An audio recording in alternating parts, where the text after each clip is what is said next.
আসসালামু আলাইকুম, স্বাগতম সবাইকে আমাদের এইচএসসি বায়োলজি কোর্সের আরো একটি ক্লাসে। প্রথমেই সবাইকে আমাদের পবিত্র মাহে রমজানের শুভেচ্ছা জানাচ্ছি। সবাই নিজেরা রোজা রাখবে এবং ভাইয়ের জন্য প্লিজ দোয়া করবে, এটাই আমি আশা করছি।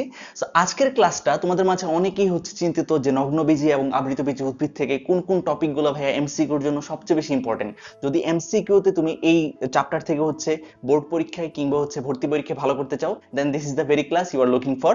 আজকের ক্লাসে আমরা খুবই ইম্পর্টেন্ট কিছু জিনিসপাতি এবং পাশাপাশি বইয়ের বাইরে থেকে কিছু বেসিক শিখবো, যার মাধ্যমে কিনা আমি আশা করতে পারি যে তোমরা এই টপিক থেকে কোনো কিছু যদি আমাদের এমসিকিউতে আসে তাহলে ইজিলি আনসার করে নিয়ে আসতে পারো। প্রথমে চলো আমরা একটু দেখে নিই একটা ফুলের কি কি অংশ আছে। এই ফুলের অংশগুলো সম্পর্কে বা এরকম চিত্র এঁকে তোমাদের বইতে ব্যাখ্যা নাই, কারণ লেখক ধারণা করে নিয়েছেন যে তোমাদের মাঝে অনেকেই এই জিনিসপাতিগুলো 9 10 ক্লিয়ার করে আসছো, কিন্তু আমি জানি কিছু পরিমাণ ফাঁকিবাজ আছে যারা 9 10 কিছু পড়ে নাই।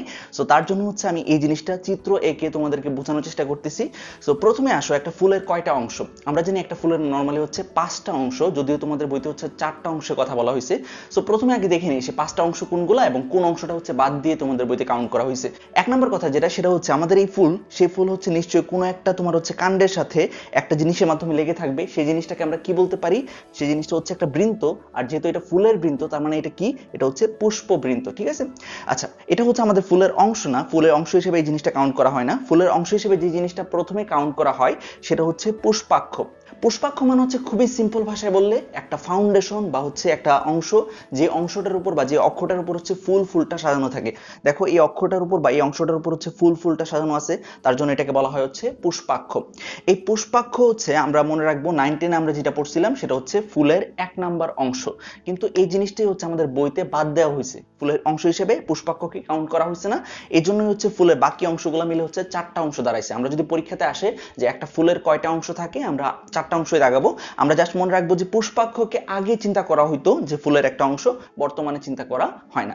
আচ্ছা, সো আমরা পুষ্পাক্ষ কোন জিনিস সেই জিনিসটা বুঝলাম এখন। এরপর আমরা যে জিনিসটা জেনে নিব সেটা বৃত্তাংশ।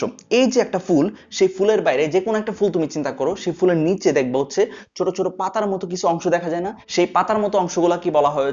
বৃতি বা কেলিক্স। সো সেই বৃতি যদি যুক্ত অবস্থায় থাকে তখন সেই জিনিসটাকে বলা হবে যুক্ত বৃতি। আর যদি বৃতি অংশগুলো এরকম ভাবে পার্ট পার্ট আলাদা হয়ে থাকে, তখন সেই জিনিসটাকে আমরা বলবো কি? বিযুক্ত বৃতি। সো বিযুক্ত বৃতির এই যে প্রত্যেকটা অংশ, আলাদা আলাদা যে অংশ, প্রত্যেকটা অংশকে কি বলা হয়? বৃত্তাংশ। এই যে এক একটা বৃত্তাংশ, সে এক একটা বৃত্তাংশের নাম কি? সে এক একটা বৃত্তাংশকে বলা হয় সেপাল, ঠিক আছে?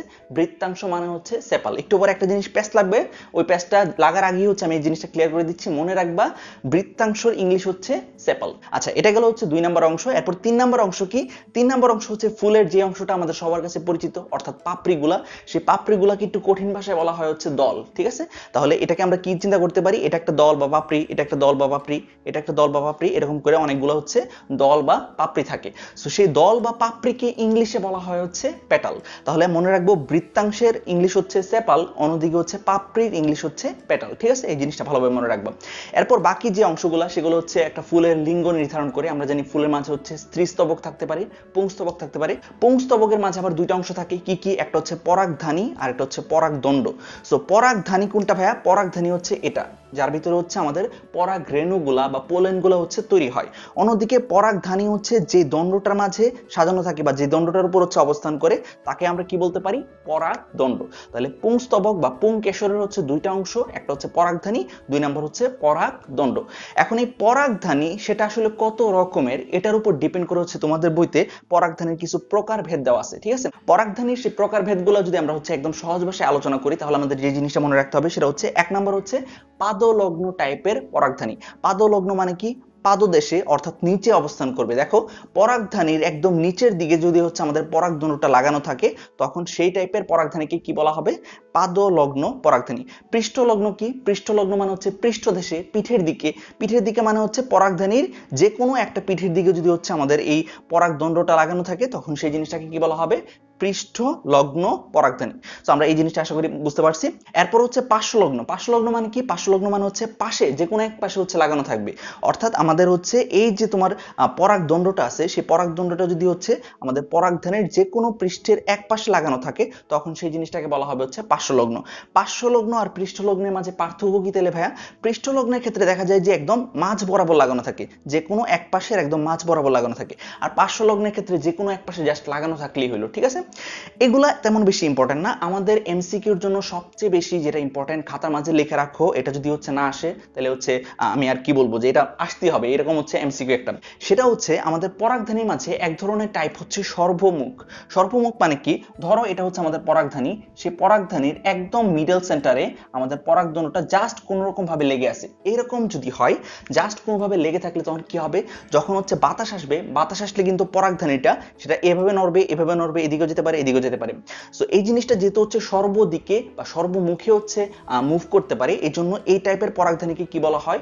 সর্বমুখ টাইপের পরাগধানী। এবং সর্বমুখ টাইপের পরাগধানীর উদাহরণ কোনটা? আমরা মনে রাখবো ধান গাছের ক্ষেত্রে। তাহলে আমাদের মনে রাখা উচিত যে আমরা পড়তেছি হচ্ছে আবৃতবীজী উদ্ভিদ। আবৃতবীজী উদ্ভিদ থেকে দুই ধরনের হচ্ছে আমাদের শ্রেণী সম্পর্কে আলোচনা করা হয়েছে, বা আমরা বলতে পারি হচ্ছে গোত্র সম্পর্কে আলোচনা করা হয়েছে। একটা হচ্ছে পোয়েসি গোত্র, সেই পোয়েসি গোত্র থেকে আমরা কোনটা ডিটেলসে পড়বো? ধান সম্পর্কে পড়বো। সো ধানের পরাগধানী কিরকম টাইপের, এই জন্য এই জিনিসটা হচ্ছে আমাদের এমসিকিউর জন্য খুবই খুবই ইম্পর্টেন্ট। বোঝা গেছে ধানের পরাগধানী কিরকম? ধানের পরাগধানী হচ্ছে সর্বমুখ টাইপের। এবং পাশাপাশি হচ্ছে আমরা যেহেতু হচ্ছে আমরা পোয়েসির সাথে সাথে আরেকটা কি পড়বো? মালবেসি গোত্র। সেই মালবেসি থেকে কোনটা ডিটেলসে পড়বো? জবা সম্পর্কে পড়বো। সো সেজন্য হচ্ছে জবার পরাগধানী কিরকম টাইপের সেটাও আমাদের পরীক্ষার জন্য সেম ভাবে গুরুত্বপূর্ণ। আমরা কি মনে রাখবো? জবার পরাগধানী হচ্ছে বৃক্কাকার। বৃক্কা মানে হচ্ছে আমাদের কিডনির মতো আর কি, কিডনি শেপের হলে সেই জিনিসটাকে বলা হবে হচ্ছে বৃক্কাকার। তাহলে দুইটা জিনিস বা দুই ধরনের পরাগধানীর ইনফরমেশনটা আমাদের খুবই ভালো করে মনে রাখতে হবে। এক নাম্বার হচ্ছে সর্বমুখ টাইপের পরাগধানী কাকে বলা হয়, বা সর্বমুখ টাইপের পরাগধানী হচ্ছে কার? সেই জিনিসটা হচ্ছে ধান গাছের।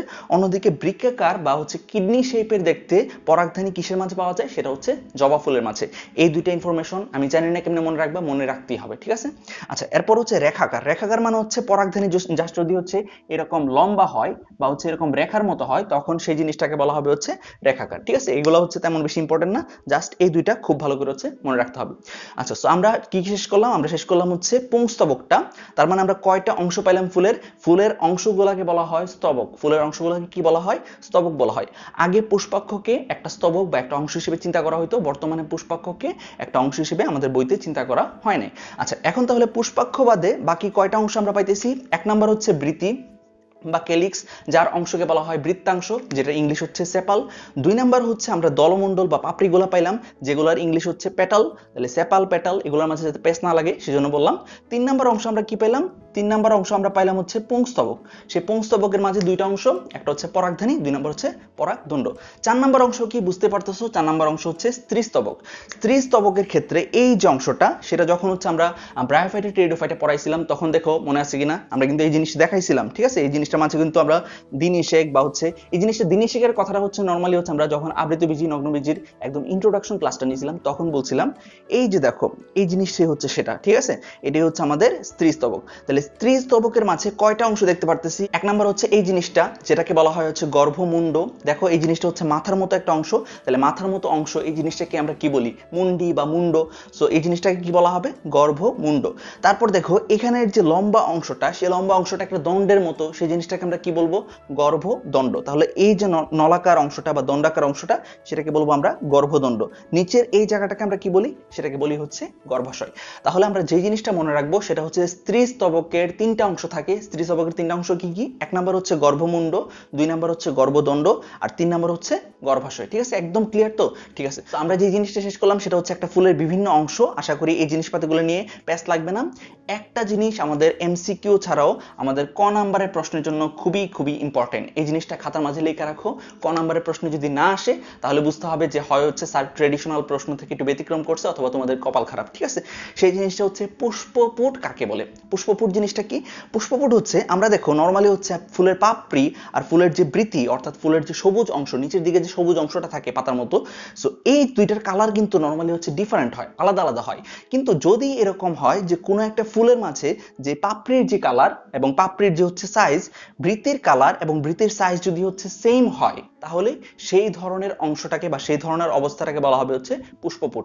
পুষ্পপুট হচ্ছে এমন একটা কন্ডিশন বা এমন একটা অবস্থা যখন হচ্ছে আমাদের বৃতি এবং হচ্ছে পাপড়ির কালার অর্থাৎ বৃতি এবং দলমণ্ডলের কালার হচ্ছে সেম হয় এবং তাদের আকৃতিও দেখতে সেম হয়। অর্থাৎ তুমি আলাদা করে বলতে পারবে না কোনটা যে আসলে বৃতি কোনটা যে আসলে পাপড়ি, ঠিক আছে? এই জিনিসটা হচ্ছে আলাদা করে বলতে পারবে না। সো যখন হচ্ছে এরকম অবস্থার সৃষ্টি হবে তখন সেই জিনিসটাকে বলা হবে হচ্ছে পুষ্পপুট। তাহলে পুষ্পপুট কাকে বলে, এটা যদি আমাদের ক নম্বরের প্রশ্নে আসে আশা করি তোমরা হচ্ছে আনসারটা দিতে পারবা।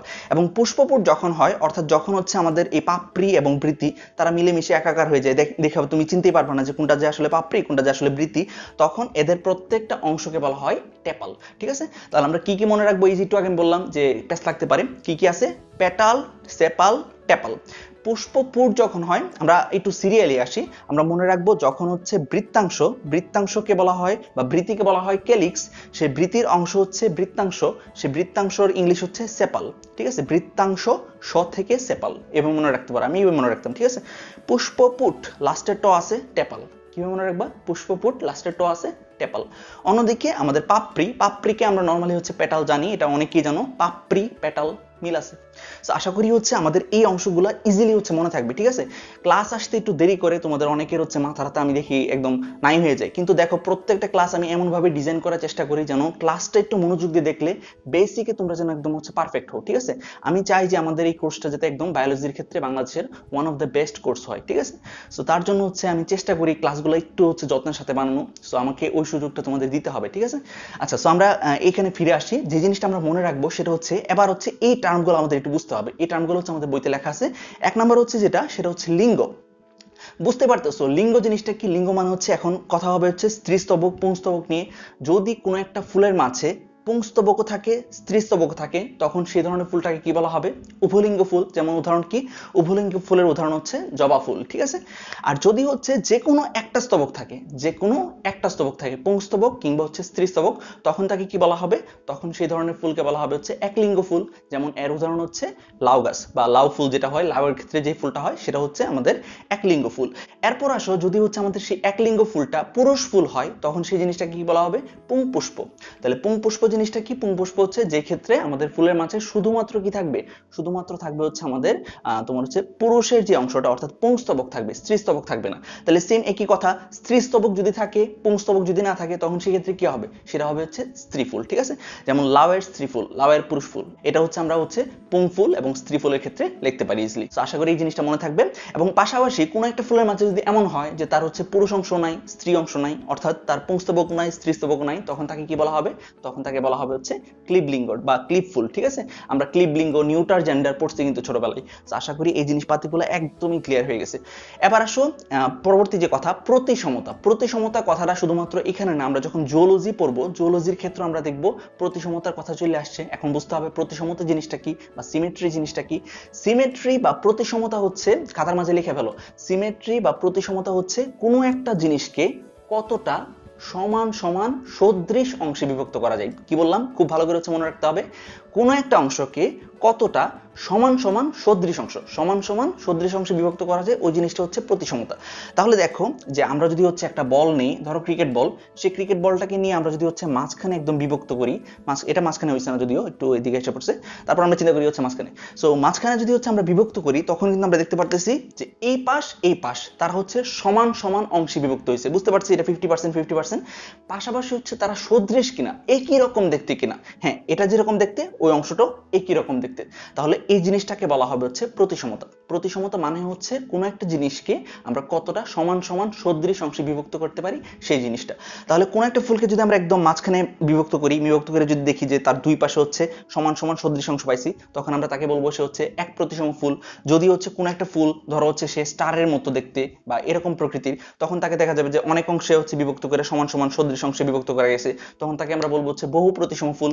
কোনো একটা ফুল যদি এরকম হয় ভাইয়া, এরকম যদি হয়, ধরো এরকম হয়েছে, তখন আমরা কি করব? যদি তাকে হচ্ছে সমান সমান সদৃশ অংশে ভাগ করতে চাই, আমরা কিন্তু পারবো না, তখন তাকে কি বলা হবে? অপ্রতিসম ফুল বা অ্যাসিমেট্রিক্যাল ফুল। ঠিক আছে, সো আমরা আশা করি হচ্ছে লিঙ্গ জিনিসটা শেষ করলাম, প্রতিসমতা শেষ করলাম। এবার আসলে সম্পূর্ণতা। সম্পূর্ণতা জিনিসটা কি? কোনো একটা ফুল সম্পূর্ণ নাকি হচ্ছে অসম্পূর্ণ, এই জিনিসটি হচ্ছে সম্পূর্ণতা। তো কোনো একটা ফুলের মাঝে আমরা দেখলাম 4টা অংশ থাকতে হবে, সেই 4টা অংশের মাঝে কোনো একটা অংশ যদি হচ্ছে মিসিং থাকে বা 2টা অংশ যদি মিসিং থাকে, তখন সেই জিনিসটাকে আমরা কি বলবো? অসম্পূর্ণ ফুল। আর যদি 4টা অংশই উপস্থিত থাকে, তখন তাকে আমরা কি বলবো? সম্পূর্ণ ফুল। ঠিক আছে, এবার আসলে সমাঙ্গতা। সমাঙ্গতা মানে হচ্ছে এই 4টা যে অংশ আমরা বললাম, তোমার হচ্ছে বৃত্তাংশ, তারপর হচ্ছে পুংস্তবক, দলমণ্ডল, স্ত্রীস্তবক, এই অংশগুলো যদি দেখতে আসলে একই রকম লাগে, দেখতে আসলে যদি হচ্ছে একই রকম লাগে, তখন তাকে বলা হবে হচ্ছে সমাঙ্গতা। সবৃন্তক মানে কি? সবৃন্তক বা অবৃন্তক, এটা আশা করি তোমাদের বুঝাইতে হবে না, জাস্ট একটু মনোযোগ দিয়ে দেখো যে লাস্টে, ফুলটার লাস্টে বা নিচের দিকে যদি একটা বৃন্ত থাকে, তখন সেই জিনিসটাকে বলা হবে সবৃন্তক, যদি না থাকে সেই জিনিসটাকে কি বলা হবে? অবৃন্তক। সবৃন্তক ফুল আমরা নর্মালি যে ফুলগুলো দেখি, গোলাপ ফুল বা জবা ফুল, সেগুলো হচ্ছে সবৃন্তক হয়। অবৃন্তকের উদাহরণ কি? অবৃন্তকের উদাহরণ হচ্ছে রজনীগন্ধা, গত ক্লাসে পড়াইছি।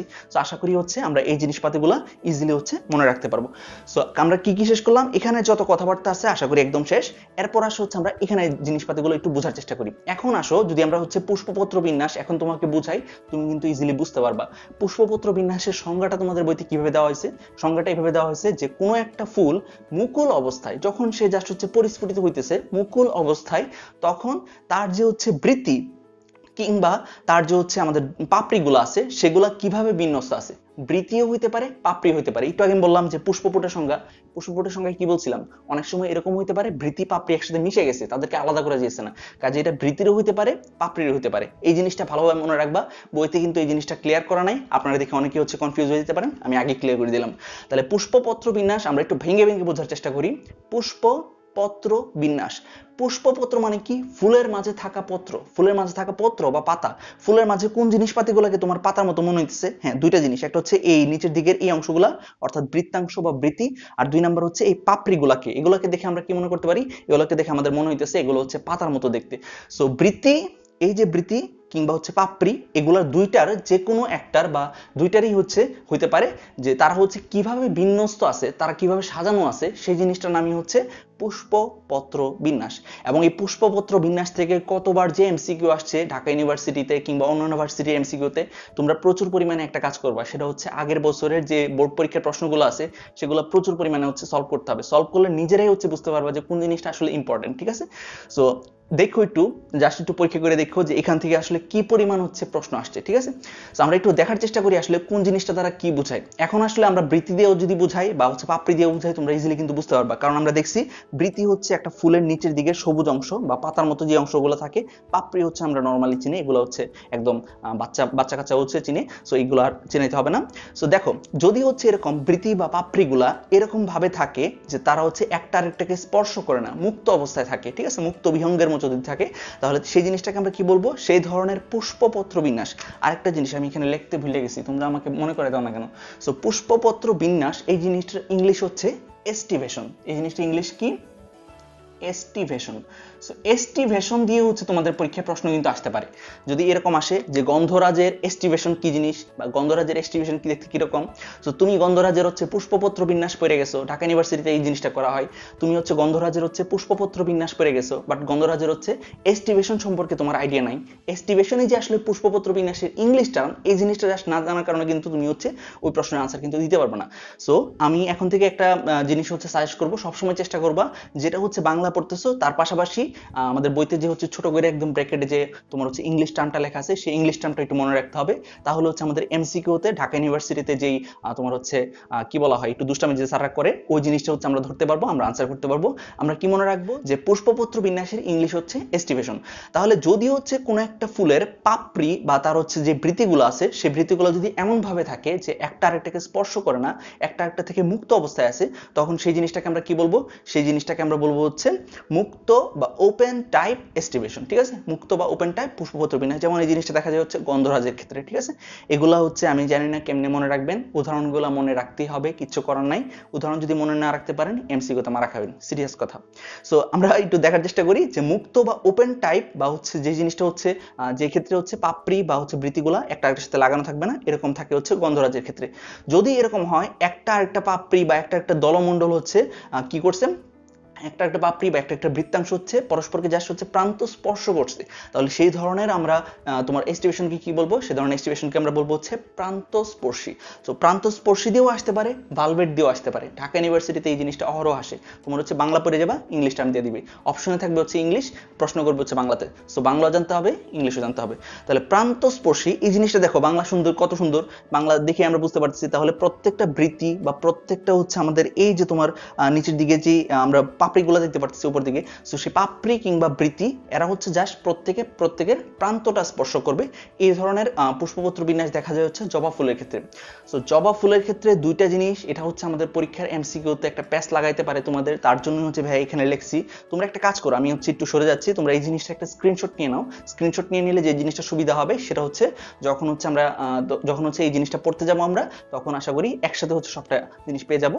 সো এটা দেখো, প্রান্তস্পর্শী বা ভালভেট টাইপের হচ্ছে জবা ফুলের বৃত্তি, অর্থাৎ জবা ফুলের ক্ষেত্রে এই যে অংশগুলা সেগুলা দেখতে হচ্ছে ভালভেট টাইপের হয়, অর্থাৎ প্রান্তস্পর্শী হয়। এগুলার এক একটা জাস্ট হচ্ছে এক একটা প্রান্তকে স্পর্শ করে। অন্যদিকে জবা ফুলের যে দলমণ্ডল, অর্থাৎ জবা ফুলের যে পাপড়িগুলো আছে, জবা ফুলের ক্ষেত্রে যে পাপড়িগুলো আছে সেগুলো কি অবস্থায় থাকে, টুইস্টেড অবস্থায় থাকে। টুইস্টেড মানে কি, টুইস্টেড মানে হচ্ছে যে কোনো একটা প্রান্ত জাস্ট হচ্ছে আরেকটা ভিতরে ঢুকে থাকবে। দেখো এই জিনিসটা কিরকম, এই জিনিসটার মাঝে একটা প্রান্ত আরেকটা মাঝে ঢুকে আছে, এটার ক্ষেত্রেও সেম, এটার ক্ষেত্রেও সেম, এটার ক্ষেত্রেও সেম। সো সবগুলা আমাদের একটা ফুলের বৃত্তি কিংবা হচ্ছে তার যে দলমণ্ডল অর্থাৎ পাপড়ি, প্রত্যেকটা যদি একটা আরেকটা ভিতরে ঢুকে থাকে, ওই রকম অবস্থাটাকে আমরা কি বলবো, টুইস্টেড বা পাকানো। যেমন জবা ফুলের ক্ষেত্রে দলমণ্ডল। তাহলে খুব ভালো করে এই জিনিসটা কিন্তু আমাদের স্যারদের জন্য তাহলে বুঝতে পারতেছো, এখানে হচ্ছে একটা খেলে দেওয়ার হচ্ছে একটা তোমার হচ্ছে সুযোগ আছে। সো এই জিনিসটা ভালোভাবে মনে রাখতে হবে। আমরা কি মনে রাখবো, যে জবা ফুলের যে পাপড়িগুলো আছে, জবা ফুলের পাপড়িগুলো থাকে হচ্ছে টুইস্টেড অবস্থায়, অর্থাৎ একটা একটা জাস্ট ভিতরে ঢুকে থাকে। অন্যদিকে জবা ফুলের যে বৃতি আছে, সেই বৃতি কিরকম থাকে, বৃতি থাকে হচ্ছে প্রান্তস্পর্শী বা ভালভেট টাইপের। ঠিক আছে, সো বৃত্তির এস্টিমেশন হচ্ছে জবা ফুলের ক্ষেত্রে প্রান্তস্পর্শী। অন্যদিকে আমাদের দলমণ্ডল বা জবা ফুলের যে পাপড়িগুলো আছে, সেই পাপড়িগুলো কিরকম ভাবে থাকে, টুইস্টেড বা পাকানো অবস্থায়। এগুলো কেন এত বারবার বলতেছি, কারণ আমরা জানি একটু পরে হচ্ছে আমরা যখন হচ্ছে এই চ্যাপ্টার একদম লাস্টের দিকে যাব, তখন মালবেসী গোত্র পড়বো। আর মালবেসী গোত্রের মাঝে কে আছে, মিসেস জবা আছে। ঠিক আছে, সো জবা সম্পর্কে আমাদের ডিটেলসে পড়তে হবে, ভালোভাবে হচ্ছে পড়তে হবে, তাহলে হচ্ছে আমরা ভালো করতে পারবো। আচ্ছা, সো এরপর আসো ইমব্রিকেট। এখন এখানে যে দুইটা জিনিস পড়াবো আমি, সেই দুইটা জিনিসের মাঝে আপনাদের প্যাচ থাকতে পারে। একটা হচ্ছে ইমব্রিকেট আর একটা হচ্ছে কুইনকানসিয়াল। সো ইমব্রিকেট জিনিসটা কি, কুইনকানসিয়াল জিনিসটা কি, কেমনে মনে রাখবো ভাইয়া, কাছাকাছি দেখতে। সো এটা মনে রাখার একটা উপায় আমি তোমাদেরকে বলে দিচ্ছি। সেটা হচ্ছে আমি এভাবে মনে রাখতাম যে ইমব্রিকেট লিখতে আমাদের কিন্তু হচ্ছে আই লাগে। আই জিনিসটা দেখতে কিসের মতো, একের মতো না? তাহলে সেখান থেকে আমরা যে জিনিসটা মনে রাখবো যে ইমব্রিকেট, এটার মাঝে হচ্ছে আমাদের ফুলগুলা বা ফুলের পাপড়িগুলো যেগুলো আছে, পাপড়িগুলো কিরকম ভাবে থাকবে, একটা হচ্ছে একদম হচ্ছে ভিতরে থাকবে, একটা হচ্ছে একদম বাইরে থাকবে। তাহলে খুব ভালো করে দেখো, একটা হচ্ছে একদম ভিতরে, একটা হচ্ছে একদম বাইরে, বাকিগুলো হচ্ছে টুইস্টেড অবস্থায় থাকবে। তাহলে যদি এমন হয় কোনো একটা ফুলের ক্ষেত্রে তার যে হচ্ছে পাপড়িগুলা বা তার যে হচ্ছে বৃতিগুলো আছে, সেই বৃতিগুলো যদি হচ্ছে এরকম হয় যে একটা বৃতি হচ্ছে একদম ভিতরে, একটা বৃতি হচ্ছে একদম বাইরে, এবং বাকি বৃতিগুলো হচ্ছে বা বাকি হচ্ছে পাপড়িগুলো হচ্ছে টুইস্টেড অবস্থায় আছে, তখন সেই ধরনের এস্টিমেশনকে আমরা কি বলবো, ইমব্রিকেট টাইপের। ইমব্রিকেট লিখতে আই লাগে, আই দেখতে একের মতো, সেখান থেকে মনে রাখবো একটা ভিতরে একটা বাইরে। ঠিক আছে, বাকিগুলো হচ্ছে টুইস্টেড। আর কুইনকানসিয়াল, কুইন লিখতে আমরা দেখো, কুইন যদি আমরা লিখি, আমি জানি না এটা তোমাদের ঠিকমতো হচ্ছে কাজ করবে কিনা, মানে এই পদ্ধতিটা আমি যেটা শেখাইতেছি, বাট একটু বোঝার চেষ্টা করো, তাহলে আশা করি হচ্ছে তুমি এইভাবে মনে রাখতে পারবা। কুইন লিখতে কিন্তু দুইটা ই লাগে, সেখান থেকে আমরা কি মনে রাখতে পারি, যে কুইন থেকে আমরা এটা মনে রাখতে পারি যে দুইটা হচ্ছে ভিতরে থাকবে, দুইটা বাইরে থাকবে। দেখো আমরা একটু মিলানোর চেষ্টা করি, যে এটা হচ্ছে বাইরে আছে, এটা হচ্ছে একদম বাইরে আছে, এটা একদম ভিতরে, এটাও একদম ভিতরে, একটা জাস্ট হচ্ছে টুইস্টেড অবস্থায় আছে। তাহলে যদি এমন হয় যে আমাদের যে পাপড়িগুলো আছে বা যে বৃতিগুলো আছে, সেই বৃতিগুলো কিরকম ভাবে, বৃতিগুলোর মাঝে দুইটা হচ্ছে ভিতরে, দুইটা হচ্ছে বাইরে, বাকি একটা হচ্ছে টুইস্টেড অবস্থায় আছে, এইরকম টাইপের এস্টিমেশনকে কি বলা হবে, কুইনকানসিয়াল। যেমন এর ক্ষেত্রে উদাহরণ হচ্ছে সরিষার ক্ষেত্রে হচ্ছে কুইনকানসিয়াল। তাহলে দেখো কুইন দিয়েও মনে রাখতে পারো, অথবা কুইনের সাথে এভাবে মিল আছে, কুইনের সাথে মিল আছে টুইন মানে হচ্ছে দুই, সেভাবে মনে রাখতে পারো। ঠিক আছে, তাহলে ইমব্রিকের ক্ষেত্রে ইমব্রিকেট লিখতে আমাদের ইমব্রিকেট প্রেডিকেট আই লাগে, আই এর সাথে মিল আছে 1 এর, সুতরাং একটা ভিতরে একটা বাইরে, বাকিগুলো টুইস্টেড। এরপর কুইন কাউন্সিল লিখতে আমাদের কিন্তু কুইন লিখতে হয়। কুইন মানে হচ্ছে এখান থেকে দুইটা ই আমরা চিন্তা করতে পারি, সো সেই দুইটা ই থেকে আমরা মনে রাখতে পারি দুইটা ভিতরে দুইটা বাইরে, একটা হচ্ছে টুইস্টেড। অথবা কুইন কাউন্সিলের সাথে মিল আছে টুইন, কুইনের সাথে মিল আছে টুইন, সো টুইন মানে হচ্ছে দুই, সেখান থেকে মনে রাখতে পারো দুইটা ভিতরে দুইটা বাইরে, একটা হচ্ছে টুইস্টেড অবস্থায় থাকবে। এরকম হলে সে ধরনের এস্টিমেশন কি বলা হবে? Queen council. আর এটা ভেক্সিলারি, ভেক্সিলারি হচ্ছে একটু ব্যতিক্রম টাইপের। ভেক্সিলারির ক্ষেত্রে আমরা মনে রাখবো একটা পাপড়ি, একটা পাপড়ি হচ্ছে ইয়া বিশাল বড় হবে, একটা পাপড়ি হচ্ছে অনেক বিশাল বড় হবে, সে হচ্ছে পুরা ফুলকে মোটামুটি ভাবে বলা যায় যে ঢেকে রাখবে, ঠিক আছে? তাহলে একটা পাপড়ি অনেক বিশাল যে কিনা হচ্ছে বাকিগুলোকে ঢেকে রাখবে, এবং পাশাপাশি হচ্ছে দুইটা হচ্ছে টুইস্টেড অবস্থায়, এবং বাকি যে দুইটা সেগুলো হচ্ছে আমাদের প্রান্তস্পর্শী বা ভালভেট কন্ডিশনে আছে। এরকম হইলে সে ধরনের টাইপের এস্টিমেশনকে আমরা কি মনে রাখবো? সে ধরনের টাইপের এস্টিমেশন বা পুষ্পপত্র বিন্যাস হচ্ছে ভেক্সিলারি টাইপের এস্টিমেশন। তাহলে ভেক্সিলারি টাইপের এস্টিমেশন কার ক্ষেত্রে দেখা যায়? এটা হচ্ছে শিম গাছের ক্ষেত্রে দেখা যায়। শিম গাছের ক্ষেত্রে দেখা যায় যে শিম গাছের ক্ষেত্রে যে ফুল হয়, সেই ফুলের মাঝে একটা পাপড়ি হয় অনেক বিশাল বড়, সে পুরা ফুলটাকে হচ্ছে ঢেকে রাখে, দুইটা পাপড়ি হচ্ছে কিরকম অবস্থায় থাকে? টুইস্টেড অবস্থায় থাকে, এবং বাকি যে দুইটা পাপড়ি তারা হচ্ছে ভালভেট বা প্রান্তস্পর্শী ভাবে হচ্ছে অবস্থান করে। সো আশা করি আজকের ক্লাসটি একটু বড় হয়েছে আমি জানি, বাট আজকের ক্লাসের মাধ্যমে আমরা অনেক কিছু একদম বেসিক থেকে হচ্ছে শিখতে পারছি। সো এই কোর্সের মাধ্যমে একটাই উদ্দেশ্য আমার, সেটা হচ্ছে বায়োলজির সবকিছু যত সম্ভব হচ্ছে আমরা চেষ্টা করব বুঝে বুঝে মজার সাথে পড়ার, এবং সবচেয়ে সহজ ভাষায় পড়ার, কারণ সবচেয়ে সহজ ভাষায় এবং মজার সাথে বুঝাইলেই হচ্ছে আমাদের সেই জিনিসটা অনেকদিন মনে থাকে। সো সবাই প্লিজ ভাইয়ের জন্য দোয়া করো, যেহেতু হচ্ছে রমজান মাস শুরু হয়ে গেছে, আর সবাই প্লিজ হচ্ছে রমজান মাসেও চেষ্টা করবো হচ্ছে পড়াশোনাটা হচ্ছে ঠিকমতো কন্টিনিউ করার। সবসময় চেষ্টা করবো যে রমজান মাসের মাঝে তুমি যে কোনো একটা রুটিন ফলো করতে পারো। হয় তুমি হচ্ছে একদম সারা রাত পড়াশোনা করে তারপর হচ্ছে সেহরি খেয়ে ঘুমাতে পারো, অথবা আরেকটা কাজ করতে পারো, সেটা হচ্ছে রাতের বেলা ঘুম ঠিক আছে, তুমি হচ্ছে সেহরি খাবার পর যখন হচ্ছে শরীরে মোটামুটি শক্তি থাকে তখন হচ্ছে পরে কিছুটা পরে হচ্ছে তারপর ঘুম দিতে পারো, ঠিক আছে? তো যে কোনো একটা যেভাবে হচ্ছে তোমাদের শরীর বা তোমাদের হচ্ছে সাইকোলজি হচ্ছে ইজিলি হচ্ছে কমফোর্টেবল ফিল করে ওইভাবে হচ্ছে পড়াশোনা করবা, বাট পড়াশোনাটা হচ্ছে চালাই যেতে হবে, ঠিক আছে? তো সবাই ভালো থাকো, ভাইয়ের জন্য দোয়া করো, আর হচ্ছে চ্যানেলকে সাবস্ক্রাইব করো। আসসালামু আলাইকুম।